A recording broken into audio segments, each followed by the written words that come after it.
Hello வணக்கம் செல்ல பிள்ளைங்களா. அப்பா என்ன ஒர்க் பண்ணுறாங்கன்னு கேட்டுருந்தீங்களா? ஒரு நாளாக கேட்டிங்க. அலுமினிய வேலைன்னு சொல்லிட்டு இருந்தேன். அவர் எவ்வளோ பெரிய பெரிய பாத்திரம் எல்லாம் போட்டவர் தான். இப்போ இந்த கம்பெனியில் இட்லி பாத்திரம், இந்த பாருங்கள், இந்த பாத்திரம் அவர் தான் செய்தார். செய்து எடுத்து காட்டுறேன் பாருங்கள். அது பாருங்கள், இந்த இட்லி குண்டான் இது ரொம்ப சூப்பராக கடைஞ்சிருக்குறாங்க டை. இது ஃபஸ்ட்டு இந்த மாடல் இப்போ தான் போட்டாங்களாம். அதனால் 2 பாத்திரம் போட்டிருக்காங்க. அதில் ஒன்று நமக்கு கொண்டு வந்துட்டார் பாருங்கள். இட்லி பாத்திரம் பாருங்கள் உள்ளே எப்படி இருக்கு. 21 இட்லி போடுங்களா, 3 தட்டு. இந்த பார்த்தீங்களா,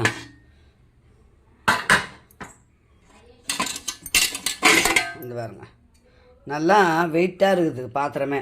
1 கிலோ 200 இருக்கிறா போல இருக்குது பாத்திரத்தோட வெயிட்டு. மாடல் செஞ்சதுமே நமக்கு எடுத்து வந்துட்டாரு. அம்மா இன்றைக்கி தான் இட்லி ஊற்றலான்னு இருக்கிறேன். அதனால் உங்களுக்கு காட்டுறேன். பார்த்தீங்களா, சூப்பராக இருக்குது பாருங்கள், பார்க்கறதுக்கு அட்டகாசமாக. நல்லா இருக்குங்களா? ஓகே, பாய் செல்லுங்களா. காட்டணும் தோணுச்சு செல்ல. இப்போ பாருங்கள் பிள்ளைங்களா, இதுதான் இட்லி ஊற்ற போகிறேன். இது பாருங்கள், எண்ணெய் தடவிட்டேன் பாருங்கள்.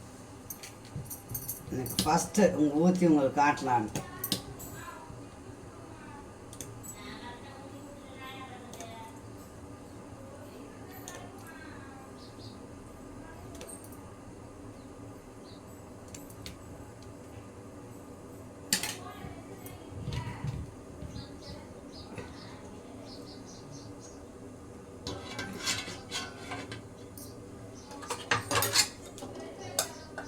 ரெண்டு பக்கமும் புளி இருக்குது இதில் தடவத்துக்கு நல்லா வாட்டமாக.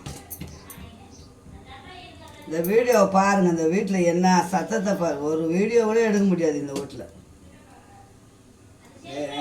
கோஷ்டம்தான்.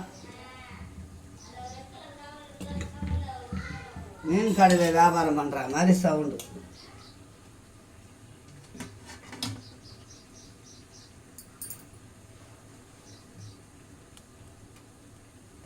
இப்போ 3 தட்டிலையும் ஊற்றிட்டேன், வேகட்டும் பார்க்கலாம். சூப்பராக இருக்கு இல்லைங்களா மூட்டுறதுக்கு. பார்த்தீங்களா செல்லாங்களா, அம்மா புது இட்லி பானையில் அம்மா இட்லி ஊற்றிக்கிறேன். சூப்பராக வந்துருக்குது. நேற்று கறி குழம்புக்குது, அதை வச்சு சாப்பிட்லான்னு வரும். இல்லைனா சட்னி அரைப்பேன். அட்டகாசமாக இது பாருங்க இட்லி. ஆர்டர் பண்ணால் தான் பிள்ளைங்களா செய்ய முடியும் இந்த மாதிரிலாம். ஓகே, பாய் செல்லங்களா. இந்த வீடியோ இதோடு முடிச்சுக்கலாம். உங்களை காட்டணும்னு தோணுச்சு செல்ல பிள்ளைங்களா. அதனால தான் அம்மா செஞ்சுட்டு உங்களுக்கு காட்டுறேன். Okay, bye.